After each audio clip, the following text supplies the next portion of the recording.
students, in last lecture we learned how to convert a sentence from passive voice to active voice, and we discussed some rules to convert a sentence from passive voice to active voice, and we solved some practice questions of that topic. Today we are going to continue with that same topic, and we are going to solve some more practice question with that same topic. Okay, so the first question is, you are advised not to read. So, how to convert this sentence from passive voice to active voice? Actually, this sentence is an imperative sentence, but not only an imperative sentence, it is a negative imperative sentence. Why is it a negative imperative sentence? Because a word like not is present in that sentence. That's why this sentence will be called as the negative imperative sentence. So, in case of negative imperative sentence, what we need to do? We need to write do not at first. And after that, you have to write first form of the word from the sentence. Since in this sentence, drink is the verb, which is already in a first form. That's why we will write it as it is. And this is how our sentence is converted from passive voice to active voice if the sentence is negative imperative. So now let's come to the another example. So this sentence is my pocket has been picked. सबसे पहले हम लोग ने जब कल question solve किए थे तब हम लोग ने रूल में सबसे पहले देखा था कि हमारा जो सेंटेंस होता है उससे हम लोग सबसे पहले the word or the words after by in the passive sentence to be mentioned as the subject in the active sentence. तो हम लोगों को हमारे मतलब जो कुछ भी सेंटेंस है उसमें by के बाद जो कुछ भी वर्ड है वो मेंशन करने को होते हैं. लेकिन इस सेंटेंस में बाय है ही नहीं और बाय के बाद कुछ वर्ड है ही नहीं, तो उस टाइम हम लोग क्या करेंगे? तो उसके लिए एक नोट इसके साथ में लिखा था, in case if word after by are absent then use suitable pronoun और exact noun as subject according to the sentence.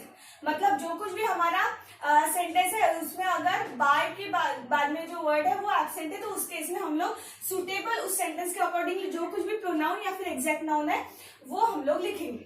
तो ये सेंटेंस है my pocket has been picked, मतलब किसी ने मेरा जो पॉकेट है वो उठा लिया. तो हम लोगों को एक सुटेबल प्रोनाउन लिखना है, तो हम लोग लिख सकते हैं कि किसी ने मेरा उठा लिया या फिर उसने उठा लिया या फिर रीमा ने उठा लिया या फिर सीमा ने उठा लिया या फिर राम ने उठा लिया. ऐसे किसी का नाम भी लिख सकते हैं या फिर किसी ने उठा लिया ऐसे भी बोल सकते हैं. तो हम लोग यहाँ पे लिख लेंगे समवन, मतलब किसी ने मेरा पॉकेट जो है वो उठा लिया है. सो यहाँ पे हम लोग ने सेंटेंस की शुरुआत की समवन. फिर उसके बाद हम लोगों का सेकेंड रूल कहता है use suitable helping verb according to sentence में जो कुछ भी सेंटेंस का टेंस है उसके अकॉर्डिंगली हम लोगों को यहाँ पे हेल्पिंग वर्ब लेना होता है. तो ये क्योंकि परफेक्ट का सेंटेंस है इसलिए यहाँ पे लिखेंगे हैज. फिर उसके बाद थर्ड रूल कहता है यूज सुटेबल मेन वर्ब और the suitable form of the verb. तो यहाँ पे क्योंकि हैज है, हैज मतलब परफेक्ट और परफेक्ट टेंस में हम लोगों को V3 यूज करना होता है. तो यहाँ पे ये पिक्ड ऑलरेडी हमारा V3 है तो वैसे के वैसा पिक्ड रहेगा. फिर उसके बाद हम लोगों को लेना होता है जो सेंटेंस में सब्जेक्ट है उसे एज अ इनडायरेक्ट ऑब्जेक्ट लिखेंगे. तो यहाँ पे हमारा सब्जेक्ट क्या है इस सेंटेंस में? My pocket. तो यहाँ पे हम लोग my pocket as a indirect object लिखेंगे.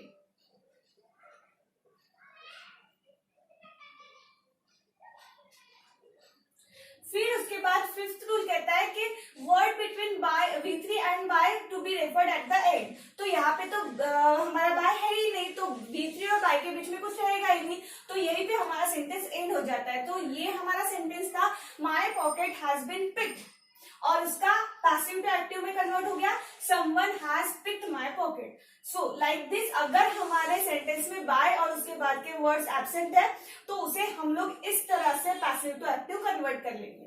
Now let's come to the another example. तो यहाँ पे बोला गया a poem was being written by Megha. तो अकॉर्डिंग टू रूल हम जब चलते हैं तो सबसे पहला रूल कहता है कि बाय के बाद में जो कुछ भी वर्ड है हम लोग at the beginning of the sentence लिखेंगे. तो यहाँ पे मेघा है तो ये मेघा लिखेंगे. उसके बाद हम लोगों को सुटेबल हेल्पिंग वर्ब लिखना होता है. तो helping verb with the help of that जो कुछ भी गिवन सेंटेंस है उसके टेंस के अकॉर्डिंगली लिखते हैं. तो क्योंकि यहाँ पे वॉज है मतलब ये सेंटेंस तो हो गया पास्ट का और पास्ट में हम लोग दो हेल्पिंग वर्ब यूज करते हैं वॉज या फिर वेयर. तो मेगा क्योंकि सिंगुलर है तो उसके साथ में हम लोगों का हेल्पिंग वर्ब आएगा वॉज. फिर उसके बाद हम लोगों को लेना होता है सुटेबल मेन वर्ब। लेकिन मैंने जब कल आपको ये बॉक्स लिखा के दिया था तब बोला था कि बीइंग प्लस V3 अगर है तो उसका helping verb plus V1 plus ing लिखते हैं, ठीक है। तो हेल्पिंग वर्ब तो आ गया हमारा, लेकिन अब हम लोगों को वर्ब का कौन सा फॉर्म लेना है, तो V1 प्लस ing फॉर्म लेना है। तो सबसे पहले तो ये रिटर्न का V1 होता है राइट, और इस राइट के साथ में हम लोगों को ing लगा देना है, तो ये हो जाएगा writing.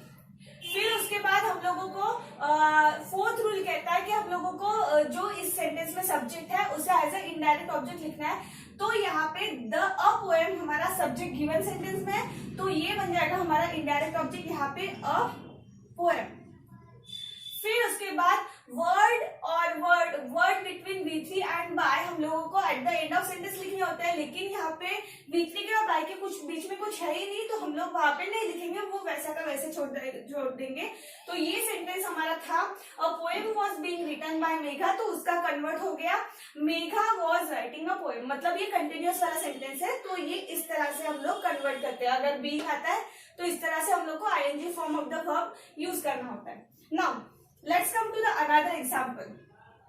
A cake was being made by mother, और यहाँ पे लिखा है ब्रैकेट में question, rewrite the sentence beginning with mother।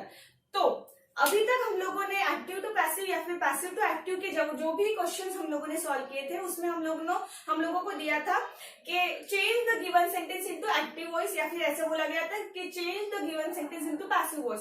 But exam में वॉइस के क्वेश्चन जनरली ऐसे नहीं पूछे जाते, क्वेश्चन पूछे जाते हैं आपको इस तरह से, मतलब एक कोई तो भी सेंटेंस दिया जाएगा और वहां पे लिखा जाएगा rewrite the sentence beginning with this this this. तो कुछ इस तरह से हम लोगों को क्वेश्चन पूछा जाता है, ऐसे नहीं पूछता कि change the given sentence into active voice या फिर change the given sentence into passive voice. इस तरह से जनरली वॉइस के क्वेश्चन नहीं पूछे जाते, वॉइस के क्वेश्चन पूछे जाते हैं कुछ इस तरह से।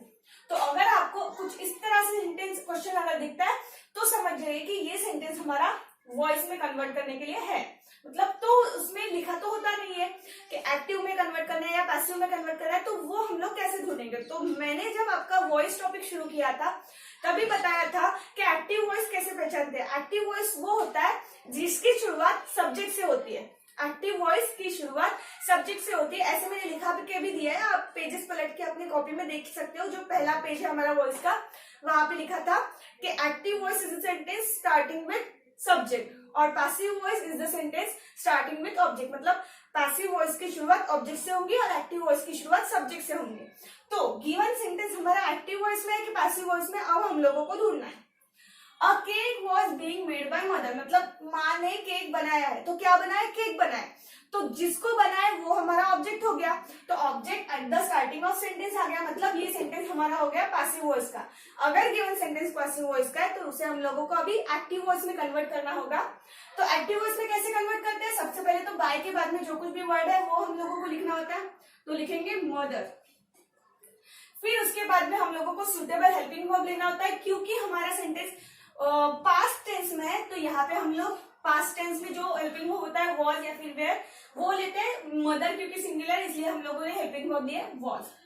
फिर उसके बाद हम लोगों को लेना होता है suitable form of the verb, क्योंकि यहाँ पे बीइंग मेड है, तो हम लोगों ने देखा था अगर बीइंग प्लस V3 है तो हेल्पिंग वर्ब के बाद में हम लोगों को V1 प्लस ing लेना होता है। मेड का फर्स्ट फॉर्म आता है मेक, और इसके साथ हम लोगों को ing लगाना है, तो ये बन जाएगा मेकिंग।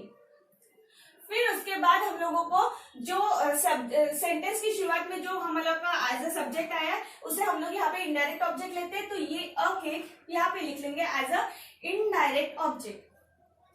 फिर उसके बाद हम लोगों को V3 और बाय के बीच में जो कुछ भी वर्ड है वो लिखने होते हैं, तो V3 और बाय के बीच में कुछ भी नहीं है तो वो छोड़ देंगे, हमारा सेंटेंस बन गया mother was making a cake. So like this, अगर हम लोगों को क्वेश्चन इस तरह से आता है तो वो हम लोगों को वॉइस का क्वेश्चन कंसिडर करके सॉल्व करना पड़ता है। बस आपको ढूंढना ये पड़ेगा कि ये सेंटेंस हमारा एक्टिव वॉइस में है कि पैसिव वॉइस में है। अभी ये सेंटेंस देखो, जो 9th क्वेश्चन है वो है women was washing clothes, rewrite the sentence beginning with clothes were. तो जैसे ये वाला क्वेश्चन था बिल्कुल इसी तरह से ये भी क्वेश्चन है, यहाँ पे बोला गया है कि हम लोगों को क्लोथ्स वेयर इससे हम लोगों की शुरुआत करनी है, मतलब ये भी हमारा वॉइस का क्वेश्चन हो गया। या तो इसे हम लोग को active voice to passive voice या फिर passive voice to active voice convert करना है। तो ये हमारा सेंटेंस एक्टिव वॉइस का है या पैसिव वॉइस का है, ये सबसे पहले हम लोगों को ढूंढना पड़ेगा। तो यहाँ पे शुरुआत है विमेन वॉज वॉशिंग क्लोथ, मतलब औरत कपड़े धो रही थी। कौन धो रही थी? औरत धो रही थी। औरत मतलब हो गया सब्जेक्ट। सेंटेंस की शुरुआत सब्जेक्ट से हुई है।